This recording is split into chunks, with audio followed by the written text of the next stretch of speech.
구독자 여러분 안녕하십니까.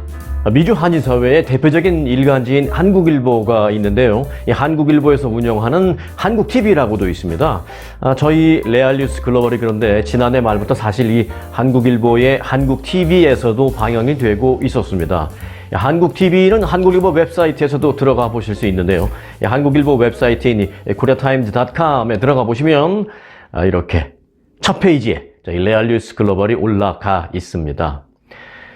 신뢰할 수 있는 뉴스 채널이라면서 매일 방영해 주시고 계시는 이 한국TV에 감사한 마음이고요. 또 여러분들이 시청하시는 이 시간이 유튜브에서만이 아니라 일간지 운영 TV 채널에서도 동시에 방영되어 있다라는 점을 알려드리면서 감사한 마음과 그리고 보람을 함께 여러분과 공유하고 싶어서 잠시 안내 말씀을 좀 드렸습니다. 자, 이 안내 말씀 한국TV에서도 저희 레알뉴스 글로벌을 보실 수 있다라는 안내 말씀을 드리면서 오늘 영상 시작하려고 합니다.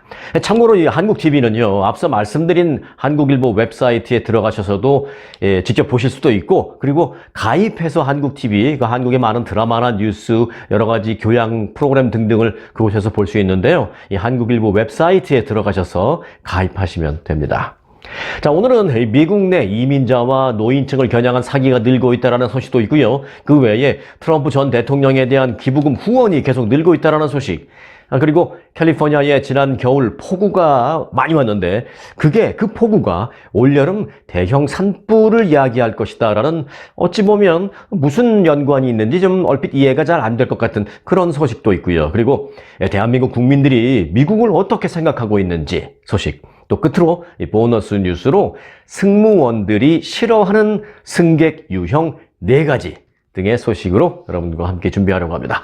자, 오늘도 처음 오신 분들은요, 구독과 알림 설정 꼭 해 놓으시면서 이 중요한 뉴스 그리고 흥미로운 뉴스 놓치지 않으시길 바라면서 오늘도 이 정보의 바다를 향한 항해 시작합니다.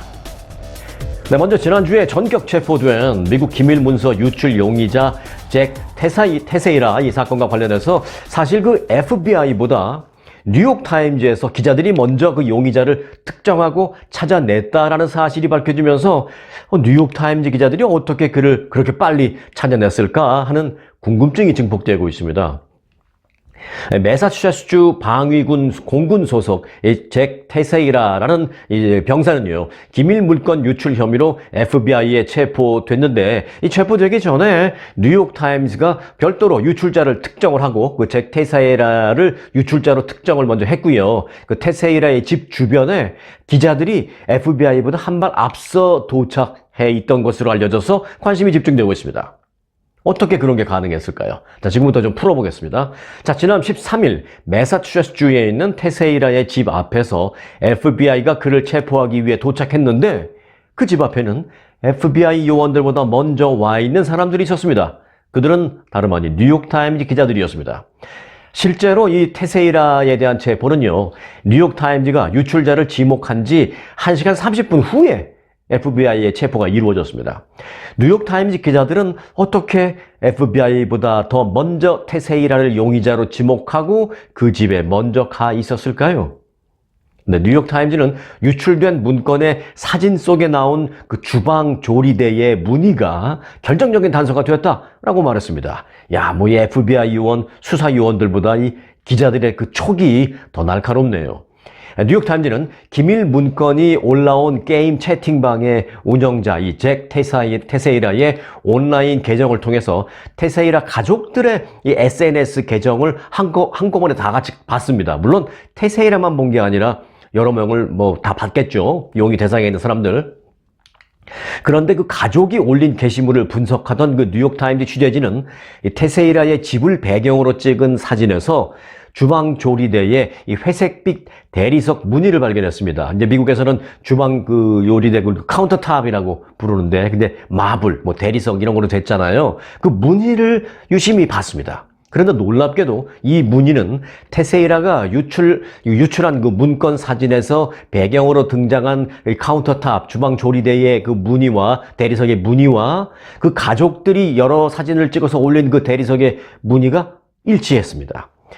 테세이라가 집 주방 조리대 위에서 문건 사진을 찍었을 것으로 추정할 수 있는 그런 대목입니다. 그러니까 테세이라가 자기 집 그 주방, 키친, 부엌 시설에서 조리대 위에 그 카운터탑, 대리석 위에 문건을 놓고 사진을 찍은 그 배경과 그 가족들이 뭐 딴 것 때문에 여기저기서 찍었는데 이제 부엌에서 찍힌 사진도 있는데 그 부엌에서 찍혔을 때 그 배경, 대리석의 배경 무늬가 똑같았다는 것이죠. 그래서 이제 뉴욕타임즈 기자들이 이 가족들이 사는 이 집에 테세이라가 사는구나. 그러면 용의자는 테세이라라는 이 사람이다 라는 생각을 한 것입니다. 반대로 따지면 그 기밀 문건을 놓고 찍은 그 사진과 이 집에서 찍힌 사진이 같으니까 테세이라가 살고 있는 이 집이 바로 이 집이구나 라고 주소지를 특정할 수 있었다는 것이죠. 여러 유출 사진 가운데 이 부엌 타일이 찍힌 사진도 있었습니다. 바닥 타일. 쉽게 더 정리하면 이렇습니다. 어차피 기밀 문건 용의자는 그 기밀 문건에 접근할 권한이 있는 사람들을 대상으로 일단 추리게 되는데, 이렇게 추려낸 사람들 가운데 우연히 테세이라의 가족들이 SNS에 올린 사진들의 나온 집 주방의 카운터탑, 그 대리석의 모양과 그 바닥의 흰색 타일 등등이 테세이라가 기밀 문건을 놓고 찍은 사진에 나오는 배경과 일치한 것을 뉴욕타임즈 기자들이 찾아낸 것입니다. 그래서 테세이라의 집이 여기다, 이 주소다, 이 집이다라고 특정을 할 수 있었다는 것이죠. 자, 한편 이 테세이라의 동창생들은 그에 대해서 이렇게 말을 했습니다. 평소에 총과 군대와 전쟁 등등에 아주 집착한 그런 아이였다. 실제로 그 오프라인에서의 친구보다 온라인에서의 친구가 더 많은 비교적 조용한 아이였다라고 말을 했습니다. 그의 그 유출 동기는 여러 가지로 지금 현재 생각해 볼 수 있는데요. 어찌 보면 내부 고발자로서의 어떤 나름대로의 무슨 사명감 이런 건 아니고, 그런 것보다는 과시용이라는 분석이 지배적입니다. 자, 이런 가운데 수사당국은요, 이 정확한 동기를 현재 집중 조사 중에 있다. 아직은 발표할 단계는 아니다라고 전하고 있습니다. 하지만 트럼프 행정부 시절에 국방부 고위 관리를 지냈던 캐시 파델이라는 사람은 이런 말도 했습니다. 이번에 유출된 기밀은 일병인 테세이라와 같은 그런 하급 기술 전문가가 접근할 수 있는 수준이 아닙니다 라고 말했습니다. 이 말이 무슨 의미겠느냐? 이렇습니다. 어쩌면 이번 유출 사건과 관련해서 테세이라 외에 그보다 계급이 훨씬 높은 어떤 유출 협력자가 있을 가능성이 높다라는 것입니다. 자, 수사당국이 이 부분에 대해서도 간과하지 않기를 바랄 뿐입니다. 다음 소식입니다. 전국적으로 미국에서 이민자 등 소수계와 노인들을 겨냥한 각종 사기가 기승을 부리고 있습니다. 우리 한인 커뮤니티에서도 간과해서는 안 되는 소식입니다. 연방거래위원회 FTC는 소수계와 이민자를 겨냥한 사기 실태 보고서를 최근에 공개했는데요. 체류 신분의 약점과 또 영어가 미숙한 이민자와 그리고 나이가 많은 노인들이 특히 각종 사기 피해에 취약하다라고 지적했습니다. FTC는 대다수 이민자들과 유색인종들은 언어 장벽, 그리고 법에 대한 지식 부족, 또 공권력에 대한 어떤 두려움 등등으로 인해서 주류 백인 미국인들보다는 사기에 더 많이 노출되고 있고, 또 피해를 당해도 신고를 하지 않는 것이 현실이라고 지적했습니다. 또 피해를 당해도 신고를 하지 않으니까 피해를 받을 수 있는 타겟에 더 쉽게 된다라는 것이죠. 이 FTC에 따르면 지난해 FTC에 신고된 각종 사기 건수는 무려 240만 건에 달했습니다. 특히 사기 피해액은 88억 달러에 달해서 전년도에 58억 달러에 비해서 절반 이상, 50% 이상 증가했습니다. FTC는 지난해 가장 많았던 사기 사례를 발표했는데요. 정부 기관이나 기업 또 단체를 위장한 위장 사기 행각이 이 피해 규모와 규모가 큰 것으로 밝혀졌습니다. 자, 사기꾼들이 정부 기관이나 은행 또는 기업들로 위장을 해서 돈을 뜯어내는 그런 방식이 가장 많다고 전했습니다. 왜 한국에서 보면은 이 보이스피싱 같은 거 많이 하잖아요. 비슷한 방식이죠. 전화를 하기도 하고 이메일을 보내기도 하고 실제로 이런 메일을 보내기도 하고요. 피해액은 지난 2021년 4억 5천만 달러에서 지난해는 6억 6천만 달러로 늘었습니다. 이어서 이 투자 사기가 3억 8천만 달러로 그 뒤를 이었습니다. 투자 사기 가운데는 최근에 암호화폐 사기가 또 급증을 하고 있고요. 피해 규모도 한 건당 평균 피해액은 5천 달러에 달하는 것으로 나타났습니다. 비트코인이나 무슨 암호화폐 무슨 코인에 투자해서 돈 벌 수 있다라고 노인분들이나 이런 분들한테 꼬드겨서 피해를 입히는데 그 1인당 피해액이 보니까 한 5천 달러 이상이 되는 것으로 나타났습니다. 흥미로운 점은 로맨스 피해 신고도 갈수록 늘고 있다고 합니다. 로맨스 사기 피해가 뭐냐? 여성이나 남성의 이름을 도용해서 사귀자거나 또는 결혼하자라면서 친해진 후에 각종 금품을 요구하는 그런 사기입니다. 어떤 사람은 여성의 이름을 빌려서 어떤 남자 노인분에게 접근하는데 사실 이 사람도 여자가 아니에요. 남자인 거예요. 이름만 여자 이름을 빌려서 그냥 사기치는 거죠. 이 로맨스 사기는요, 인터넷 등 소셜미디어를 통해서 주로 이루어지고 있다고 합니다. 아시안과 히스패닉 커뮤니티의 경우 정부 혜택 서비스나 투자 사기 등의 신고 비율이 높았습니다. 또한 재택근무로 돈을 벌 수 있다라면서 수수료를 받아서 챙기는 사례도 보고되었습니다. 이 밖에 학자금 대출 탕감을 해주겠다라는 사기, 또 대출을 해주겠다라는 사기도 많았습니다. 자, 사기 행각은 허위 정부기관이나 허위 웹사이트까지 만들어 놓고 돈을 낼 것을 유도하는 방식 등 아주 다양한 방식으로 이루어지고 있습니다.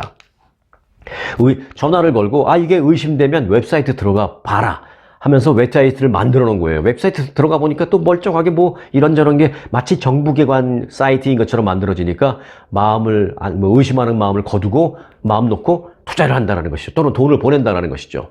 사기꾼들은 특히 집중적으로 이민사회를 노리고 있다라고 FTC는 지적했습니다. FTC는 이민자와 노인들을 겨냥한 사기의 경우에 연방사회보장국이 SSA, 그리고 카운티 복지국, 또 DMV 차량국, 또 전기회사, 전력국 등등 이 서비스를 제공하거나 또 법을 집행하는 그런 기관들을 사칭하는 경우가 가장 많았다고 합니다.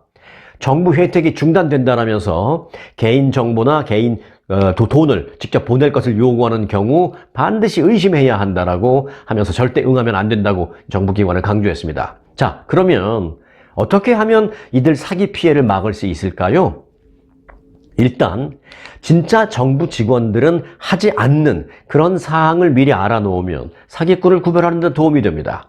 자, 진짜 정부 직원들이 하지 않는 것. 첫 번째, 당장 돈을 보내지 않으면 체포되거나 법적 조치가 이루어질 수 있다라는 협박성 말을 하는 것. 이건 진짜 정부 요원들 하지 않습니다. 두 번째, 돈을 송금하면 혜택을 늘려주거나 문제를 해결해 준다라고 약속하지 않습니다.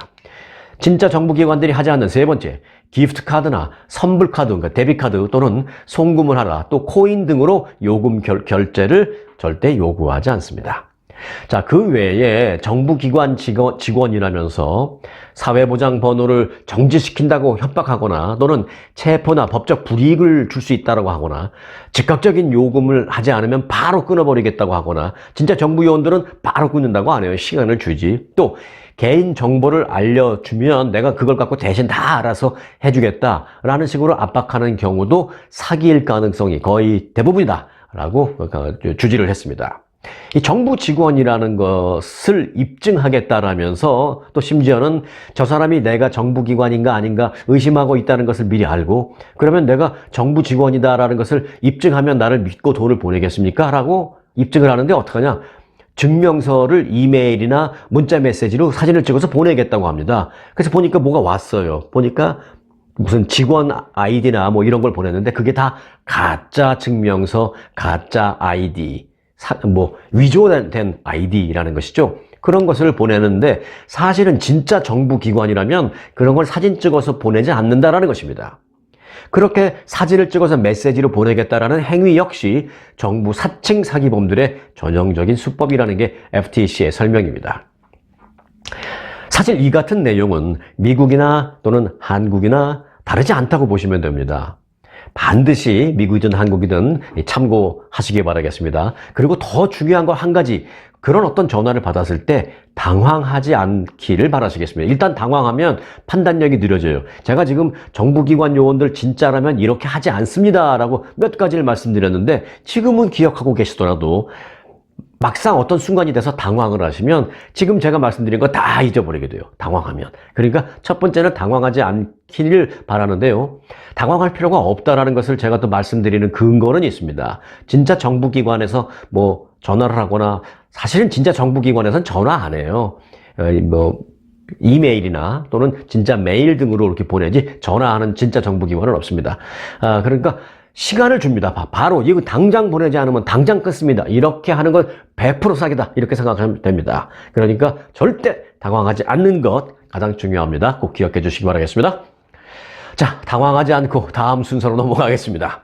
성추문 입막음 사건으로 미국의 전현직 대통령 가운데 사상 처음으로 형사 기소된 도널드 트럼프에게 이 지지자들의 후원금이 지금 쇄도하고 있는 것으로 나타났습니다. 트럼프 선거 캠프는요, 지난달 30일 뉴욕 맨하탄 대배심이 기소 결정을 내린 이후에만 무려 1,540만 달러를 모금했다고 밝혔습니다. 기소 후에 모금한 정치 자금의 98%는 200달러 미만 소액 기부자들이 낸 돈이었습니다. 그러니까 개미 기부자들이 많이 보내준 거죠.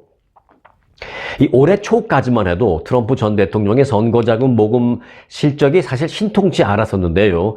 기소 사태 후에 후원금이 급격히 늘어나서 맨하탄 지방검찰청의 형사 기소가 오히려 그에게는 전화 위복이 된 셈입니다. 돈적으로는요. 이번 기소를 정치적 마녀 사냥으로 규정하고 지지자들에게 결집을 호소한 트럼프 전 대통령의 전략이 어떤 면에서는 주요한 것으로 분석되고 있습니다. 트럼프 캠프는 이처럼 기소 사태 이후 후원이 늘어나서 1,540만 달러를 모금한 반면에 공화당 경선의 라이벌인 니키 헤일리 전 유엔 주재 미국 대사 측은 최근에 한 달간 그 절반밖에 되지 않는 700만 달러밖에는 모금하지 못하는 것으로 나타났습니다. 자, 그럼 여기서 트럼프 전 대통령은 과연 사업체의 가치, 어느 정도 되는 가치의 사업체를 지금 갖고 있을까? 그 가치는 얼마나 되나? 잠시 알아보겠습니다. 트럼프 전 대통령이 소유한 여러 사업체는 최소 12억 달러의 가치를 지닌 것으로 나타났습니다. 이 재산 공개 자료에 따르면 그가 소유한 기업체들은 2021년 전체와 또 지난해 대부분 기간 동안에 최소 2억 8,200만 달러의 수익을 얻은 것으로 집계됐습니다. 트럼프 전 대통령은 본인을 슈퍼히어로나 또는 우주 비행사 등으로 묘사한 디지털 카드 등등의 판매도 하고 있는데요. 그 판매로 최대 100만 달러를 벌었고요. 또 아내인 멜라니아 여사도 모델 경력을 통한 로열티 수입 등등으로 100만에서 많게는 한 500만 정도까지 벌어들인 것으로 집계되고 있습니다. 자, 보면요, 그렇습니다. 일단 어떤 이유로든 세계적으로 이름이 알려져 버리니까 그 다음부터는 무슨 사업을 하던 이름만 더 걸면 몇백만 불 수입은 뭐 기본적으로 올리는 것 같습니다. 트럼프 전 대통령이 그런 대표적인 케이스죠. 뭐 호텔도 트럼프 호텔 하면 야, 저게 트럼프 호텔이래. 지나가면서 한 번 더 쳐다보게 되고, 또 무슨 뭐 캐릭터 같은 걸 팔아도 트럼프 전 대통령의 얼굴이나 무슨 뭐 여러 가지를 뭐 묘사한 또는 희화한 거라도, 또는 무슨 체포되는 장면, 있지도 않은 뭐 수갑찬 장면, 이런 것도 뭐 괜히 만들어서 가짜로라도 만들어서 턱 올려놓으면은 사람들이 재밌으니까 막 사가는 거예요. 그런 수입이 몇백만 달러씩 올라간다라는 것입니다. 이름이 유명해지니까 이름만 턱 올려놓으면 다 사업이 되는 그런 궤도에 이미 트럼프 전 대통령은 올라갔습니다. 네, 미국에서 최근 잇따라 발생한 총격 사건, 그런 총격 사건으로 총기 규제 강화 목소리가 커지고 있는 가운데 지난 주말에 이 총기 소유 옹호단체의 행사가 있었습니다. 그런데 그 행사에 트럼프 전 대통령을 비롯한 공화당 주자들이 대거 몰려갔습니다. 이들은 조 바이든 행정부의 총기 규제 강화 움직임을 성토하면서 총기 소지권을 담은 연방수장헌법 2조의 사수를 한 목소리로 외쳤습니다. 총기 소지권을 옹호하는 보수 진영을 향한 러브콜 경쟁이 가열되고 있는 셈입니다. 이 전미 총기협회는 NRA는요, 지난 주말 인디애나주 인디애나폴리스에서 연례 총회를 개최했습니다. 여기에 공화당의 많은 인사들이 우르르 몰려가서 얼굴 도장도 찍고 총기 사수를 같이 한 목소리로 외쳐주면서 표파리에 아주 모두 몰려가서 한 일을 했다, 열일을 했다라는 그런 말씀을 드리겠습니다. 자, 미국 정부가 동맹국에 대한 도감청의 근거가 되는 법률의 시한 연장을 추진하는데 탄력이 붙고 있습니다. 이게 무슨 말이냐? 앞서도 제가 테세이라에 대한 얘기도 전해드렸는데요. 지난주 한 주 내내 미국의 뉴스를 뜨겁게 달군 게 바로 이제 미국의 동맹국에 대한 도감청 문제 뭐 이런 거잖아요. 그런데 최근 이 도감청에 대한 비난도 사실은 적지 않습니다. 이 최근 도감청으로 수집을 했다는 의심을 받고 있는 그 미국의 기밀 문서가 유출이 돼서 외교적인 파문이 일고 있지 않습니까? 그런데 이 아이러니한 거는요. 이 사태로 많은 미국인들이 이 동맹국에 대한 도청과 감청을 그 자체를 비난하기보다는 그를 통해서 얻게 된 기밀 사항이 상당히 유용하고 중요한 내용이 많네 하는 그런 생각을 하게 됐다는 것입니다. 그래서 이 기밀의 막대한 범위와 중대성이 공공연하게 확인된 터라 정부가 해외정보감시법의 연장을 하기 위해서 의회를 설득하는데 이번 사태가 오히려 도움이 될 것이라는 얘기입니다. 미국 정부는 사실 그동안 해외정보감시법 702조의 만료 시한을 앞두고 이를 연장하기 위해서 의회를 설득하는 방안을 논의하고 있었습니다. 그런데 이 조항은 애초 이 테러 용의자를 감시하기 위해서 마련됐던 건데 국가안보국이 구글 그리고 메타 등 미국 소유 플랫폼을 이용하는 해외 거주 외국인의 통신 정보를 수집할 수 있도록 하고 있습니다. 하지만 이 법안이 테러를 감시한다는 명목하에 아군 적군을 가리지 않고 감청을 할 수 있는 법적인 근거를 만들어준다는 비난도 적지 않은 상태입니다. 하지만 이 테세이라가 유출한 그 기밀 문건 등등을 보니까 이 가운데 상당수가 결국은 동맹국에 대한 도감청 등으로 수집된 것으로 보이는 중요한 정보가 많았습니다. 그렇기 때문에 이 미국인들의 생각이 좀 바뀌는 모양새를 보이고 있습니다. 유출된 기밀의 대상은 적대적인 국가는 물론 동맹국, 심지어는 이 국제기구 등등을 가리지 않을 정도로 이 광범위했는데 이 도감청으로 얻은 국가 기밀이 유출된 그 사태를 놓고 유출된 그 과정에만 온통 관심을 쏟는 사이에 정작 동맹국에 대한 도감청 문제는 가려지는 그런 상황입니다. 뭐 가려지는 정도가 아니라 오히려 이 미국인들 사이에서는 야 이게 뭐 동맹국이고 뭐고 일단 도감청 하니까 우리나라에게 좋네 유용하네 라는 필요하다라는 인식을 심어주는 계기를 만드는 그런 아이러니한 현상이 일어나고 있다라는 것입니다. 자, 이번 일로 인해서 미국에서 도감청이 오히려 법적인 근거에 탄력을 받고 더 활발하게 이루어질지도 모르겠습니다. 뭐 한국에서는 도감청 문제도 일도 문제 삼지 않고 뭐 그러니 미국에서는 완전히 뭐 날개 달았죠. 네, 캘리포니아 주 등 서부 지역이 산불 우려 시즌을 앞두고 지난 겨울 이 눈을 동반한 기록적인 폭우의 영향이 산불의 불쏘시개 역할을 할 가능성이 높다라는 분석이 제기됐습니다. 겨울에 내린 폭우가 왜 여름에 산불을 유도한다는 거지? 오히려 비가 많이 왔으니까 산간 지역이 촉촉해져서 산불을 더 줄일 수 있는 거 아닐까 하는 생각을 할 수도 있는데요. 그게 이렇습니다. 자, 일단 정리를 해보면 캘리포니아 주를 중심으로 서부 지역에는 지난해 12월부터 지난 3월까지 기록적인 폭설과 폭우가 내렸습니다. 이 기간 내린 비와 눈의 양이 정확하게 집계되지는 않았습니다만은 수년간의 이 지역 가뭄을 완전히 해소하는 그야말로 역대급으로 평가되었습니다. 그러나 이 기록적인 폭우와 폭설이 캘리포니아 주의 계절적인 재난인 이 산불 시즌을 더욱 악화시킬 수 있다는 우려가 제기됐습니다. 캘리포니아 주 등 서부 지역은 해마다 건조한 여름부터 가을 그리고 겨울에 이르기까지 캘리포니아 주는 비가 이 겨울에만 한 2, 3주 오잖아요. 그러니까 비가 오는 그 시즌이 되기 전까지는 상당히 건조합니다. 그 겨울 비 시즌에 다다르기 전까지 대형 산불이 많이 발생합니다. 산불은 수개월간 계속되고 큰 피해를 냅니다. 그런데 지난 겨울에 내린 비와 눈으로 그동안 이제부터 중요한 얘기입니다. 그동안 이 캘리포니아 등 서부 지역에서는 아주 보기 드물었던 나무와 풀 등 각종 식물의 폭발적인 성장이 이어졌습니다. 겨울에 비가 많이 안 오면 1년 내내 거의 뭐 가무니까 나무나 풀 이런 식물들이 그렇게 확 자라지를 못하는데 지난 겨울에는 비가 많이 오니까 충분한 수분을 섭취한 나무와 풀 등 각종 식물들이 폭발적인 성장을 했다는 것이죠. 이런 성장으로 이어지면서 산불의 불쏘시개가 될 수 있다는 것입니다. 캘리포니아주 산림소방국은 많은 비로 인해서 예상되는 것은 불에 탈 수 있는 연료의 양이 그만큼 증가했다는 것이다 라고 우려를 했습니다. 실제로 수년 전에도요, 연초에 많은 비가 내린 그 해에 산불이 예년보다 더 많이 확대해서 큰 피해를 주기도 했습니다.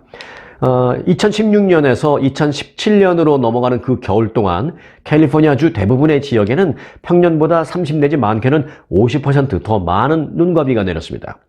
그런데 같은 해 가을 대형 산불이 발생했습니다. 기억하십니까? 북가주구 나파밸리 등 와인 산지를 완전히 집어삼키는 초대형 산불이 발생해서 무려 44명의 목숨을 앗아가는 사망자가 난 그런 초대형 비극적인 산불이 발생했습니다. 그 산불이 그 전 겨울에 엄청난 많은 비가 내린 바로 그 다음 가을이었습니다. 그해 캘리포니아주 전역에서 발생한 화재는 전년의 2배 이상인 60만 헥타르를 태웠습니다. 기록을 분석해보면 최근 수년간 캘리포니아에서 발생한 대형 산불 가운데 일부는 비가 많이 내렸던 겨울을 보낸 그 이후에 발생했다는 것입니다. 겨울에 폭우 피해를 입었으면 다음에 오는 여름에 산불 피해를 더 크게 입을 가능성이 있다라는 결론 꼭 참고해 주시기 바라겠습니다. 이 텍사스주 달라스에 한인타운이 곧 공식적으로 지정될 예정이어서 관심을 끌고 있습니다. 이 텍사스주 하원 문화관광위원회는요, 달라스 서북부 지역 로열 레인 인근을 코리아타운 댈러스로 지정하는 결의안 설명회를 열었습니다. 결의안을 발의한 라파엘 엔치아라는 하원의원은 이 코리아타운은 많은 한인과 아시안인들이 이민을 와서 열심히 일하면서 커뮤니티를 발전시킨 것을 보여주는 하나의 증거다라고 강조했습니다. 이 엔티아 하원의원은 코리아타운이 인근에 있는 노스파크 쇼핑몰보다 연간 10억 달러 이상 더 많은 경제 효과를 가져올 것이다 라고 말했습니다. 이 텍사스주 문화관광위원회에서 이 결의안이 이번에 통과되면 이 하원 전체 회의에서 투표를 갖게 되고요. 그리고 나서 통과되면 상원의 투표, 그리고 주지사의 서명을 갖게 됩니다. 그런데 뭐 절차나 상으로는 그렇게 좀 몇 군데 절차가 남아 있지만 순조롭게 될 것이다라는 현지의 전언입니다. 한편 지난 1월 댈러스 시는요, 로열 레인 인근 일부에 한글 표지판을 게시하는 등 시 차원의 코리아타운 지정 노력을 쭉 해왔습니다. 이번에는 텍사스 주 차원의 코리아타운 오피셜 지정 노력이고요. 자, 남편과 부인이 같이 경제 활동을 하는 소위 맞벌이 부부라고 하죠. 그 맞벌이 부부일 경우에 그렇다면 집안일도 50대 50으로 할까요? 미국 맞벌이 가정에서 아내와 남편의 가정 경제 기여도가 비슷하거나, 그러니까 이제 아내와 남편의 수입이 뭐 비슷하거나, 또는 반대가 아니죠. 또는 오히려 아내의 수입이 남편보다 좀 더 많은 그런 경우에도 집안일이나 아이들 돌봄 등에서 아내가 남편보다 더 많은 부담을 가지고 있다는 연구 결과가 발표됐습니다. 퓨 리서치 센터가 인구 센서스 자료와 미국인의 시간 사용 조사 등 통계를 분석한 결과에 따른 것입니다. 지난 50년간 미국 기혼 가정에서 여성의 경제적인 기여도는 꾸준히 증가했습니다. 여성의 수입이 더 많거나 여성 혼자서 생계비를 버는 가정도 1972년에는 5%밖에 되지 않았습니다만 최근에는 16%로 3배 이상 늘었습니다. 그러나 남녀 경제 기여도가 동등하거나 또는 여성의 벌이가 더 많은 그런 가정에서도 가사나 아이 돌봄 등에 대한 구분은 여전히 존재하는 것으로 나타났습니다. 자, 2016년부터 2021년 사이 미국 내 25살에서 64살 사이 부부를 조사한 결과 남편은 경제 활동에 주당 44시간을 쓰고 또 여가 생활에 주당 25시간을 쓰는 것으로 조사됐습니다. 이는 아내가 경제 활동에 쓰는 시간보다 3.1시간, 또 여가 생활에 쓰는 시간보다 남편이 3.5시간씩 더 많았습니다. 아내의 경우에는 아이 돌봄에 주당 6.9시간, 가사에 주당 4.6시간을 각각 쓰는 것으로 조사됐는데, 이는 남편이 아이 돌봄에 쓰는 5.1시간, 그리고 가사에 쓰는 1.8시간보다 훨씬 더 많은 것이었습니다. 남편의 집안일 1.9시간보다 2.7시간씩 많은 것입니다. 남편이 아내보다 추가로 여가를 누리는 시간이 있는데요. 그 남편이 아내보다 추가로 여가를 누리는 그 시간만큼을 아내는 가사와 아이 돌봄에 할애하고 있는 그런 셈입니다. 자, 여기까지는 미국의 경우였는데요. 같은 조사 결과 한국의 경우도 있습니다. 한국은 그런데요, 그게 더 심했습니다. 한국에서도 2019년 통계청 생활시간 조사 결과에 따르면 맞벌이 가구에서 남편은 하루 평균 54분만, 한국에서 남편은 하루 평균 54분만 가사노동을 한 것으로 나타났습니다. 맞벌이인데. 반면에 아내는 같이 맞벌이를 하는데 하루 평균 3시간 7분이나 가사 일을 했습니다. 남편과 아내가 똑같이 밖에 나가서 경제활동을 하는 맞벌이 부부인데도 한국에서는 아내가 2시간 13분 더 가사노동에 참여하는 것입니다. 이 같은 불평등은요, 심지어 남편이 집에서 탱탱 노는 경우에도 크게 다르지 않았습니다. 조사 결과 한국 얘기입니다. 남편은 놀고 아내만 취업한 외벌이 가구에서도 아내의 가사노동 시간은 2시간 36분으로 남편의, 즉 노시는 그 남편의 1시간 59분보다 밖에 나가서 일하는 그 부인의 가사노동 시간이 37분 더 길었습니다. 한국은 이런 편차가 더 심하네요. 이런 걸 참 그런 남편분들 용감하다고 해야 되나요? 무식하다고 해야 하나요? 아무튼 현실이 그렇습니다. 요거 조사한 지 뭐 한 2, 3년 됐으니까 뭐 지금이나 또는 1, 2년 후에 조사하면 또 좀 바뀌지 않겠습니까? 뭐 그럴 것이라고 생각이 됩니다. 자, 오레곤 주에서는요, 지난 주말에 한 남성이 프리웨이를 운전하면서 20만 달러에 달하는 현금을 뿌리는 영화 같은 일이 실제로 벌어졌습니다. 오레곤 주 유진에 있는 5번 프리웨이에서 이 같은 일이 발생했습니다. 지역 경찰은 올해 38살인 콜린 데이비스 맥캐시가 그의 가족이 공유하는 은행 계좌에서 인출한 현금 약 20만 달러를 프리웨이를 운전하면서 공중에 날렸다라고 밝혔습니다. 경찰은 이번 사건과 관련해서 가족 공유 계좌에서 돈을 뽑은 것이기 때문에 달리 공권력이 개입할 수 있는 부분이 없다라는 입장입니다. 돈을 인출할 수 있는 권한이 그에게 있었고 또 자기 돈을 사용했기 때문에 뭐 어떻게 할 수 없다는 것이죠, 경찰이. 그런데 경찰 당국은 사건 직후 이 메카시에 대해서 프리웨이에서 돈을 뿌림으로 인해서 함께 주행하던 다른 차량들의 안전을 위험하게 만든 그런 무질서한 행동에 대해서 기소하거나 그 부분에 대해서 이제 체포하는 것도 고려를 했었다고 합니다. 하지만 그와 많은 대화를 나눈 뒤에 어떠한 이유인지 무죄 방면을 한 것으로 전해졌습니다. 어떠한 이유에서인지. 자, 그는 경찰에게 자신은 잘 살고 있으며 다른 사람들과 그렇기 때문에 그 돈을 나누고 싶었다라고 말을 했다고 경찰은 전했습니다. 여기까지만 들으면 왠지 멋있는 사람처럼 보이기도 하는데요. 그런데 가족들의 말은 좀 다릅니다.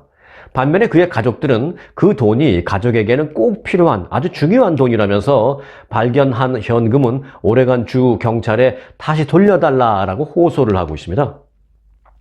사람들에게 돈을 나눠주고 싶다면 근데 정말로 생각해보니까 좋은 일을 할 수 있는 방법이 얼마든지 다른 방법으로 있을 텐데 꼭 그렇게 위험하게 프리웨이에서 돈을 확 됐어만 했을까? 꼭 그렇게 뿌려야만 했나? 그런 생각도 듭니다. 그게 좋은 방법은 절대 아닌 것 같습니다. 자, LA 카운티에서 딸기를 통한 A형 간염이 발견돼서 보건국이 리콜을 결정하고 주민들의 주의를 당부하고 나섰습니다. LA 카운티 보건국은 멕시코산 유기농 딸기가 들어간 냉동 딸기 제품에서 A형 간염 바이러스가 검출됐다고 밝혔습니다. 연방식품의약국 FDA는 이미 여러 브랜드의 멕시코산 유기농 딸기 냉동 제품에 대한 리콜에 들어갔습니다.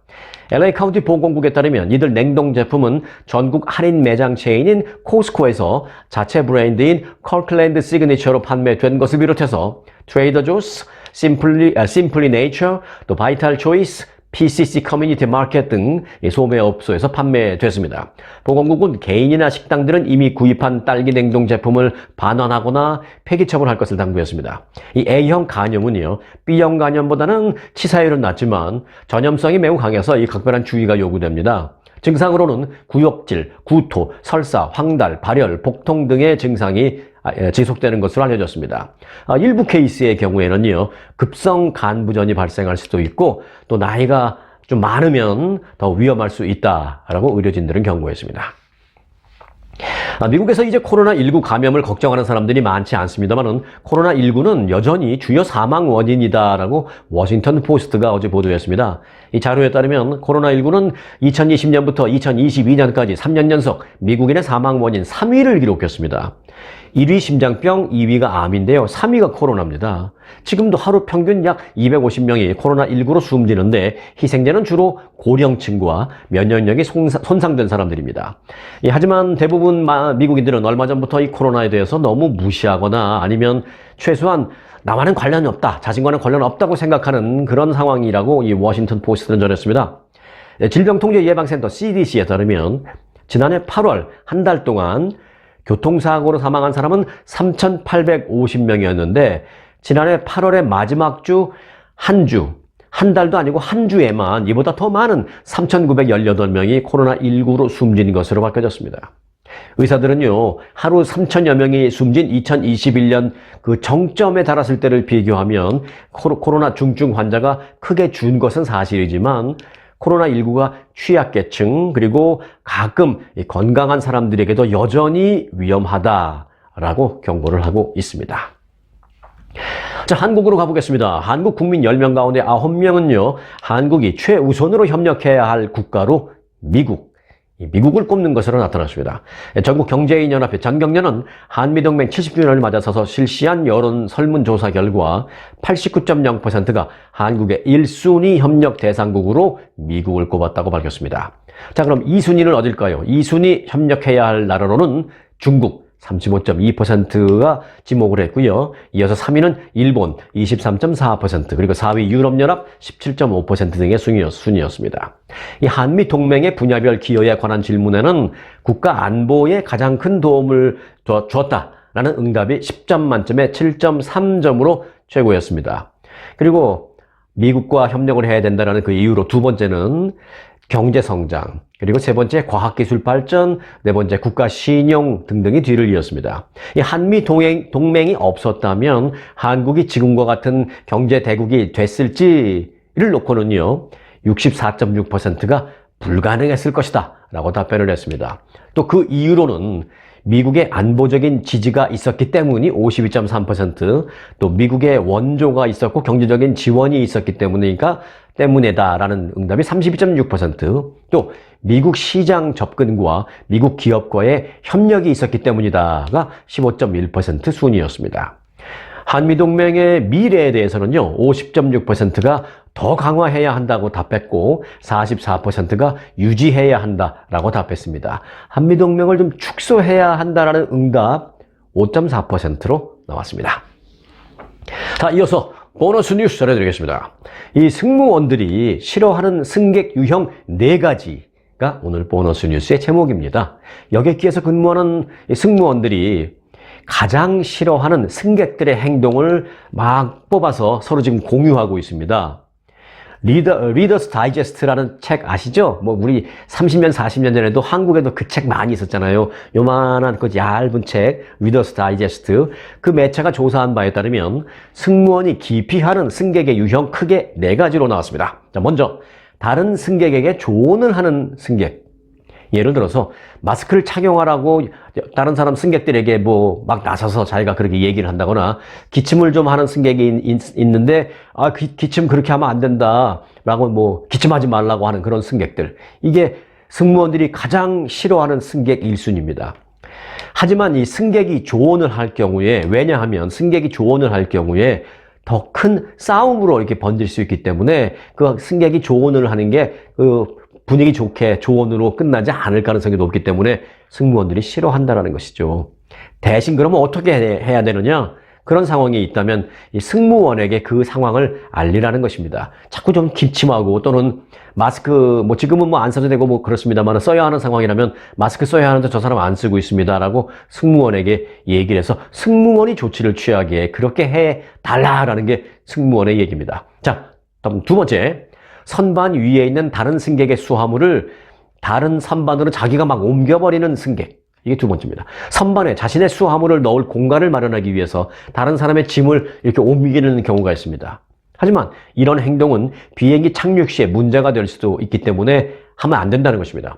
또한 자신의 수화물을 찾느라 출입문으로 향하는 다른 승객의 진로를 방해할 수 있기 때문에 금지해야 한다는 것입니다. 선반에 수화물을 넣을 공간이 없다면 이때도 역시 승무원에게 도움을 요청하면 된다라는 것입니다. 내가 지금 내 자리가 여기고 요 위에 넣고 싶은데 지금 자리가 스페이스가 더 이상 없으니 이걸 도와달라 하면 승무원이 뭐 정말 딴 사람 짐을 옮기고 당신 것을 넣어주는 한이 있더라도 그걸 승무원이 해야 된다는 것입니다. 다 비행기 나름대로 룰이 있기 때문에. 자, 승무원들이 싫어하는 승객 세 번째 유형. 승무원의 옷을 잡아당기는 경우랍니다.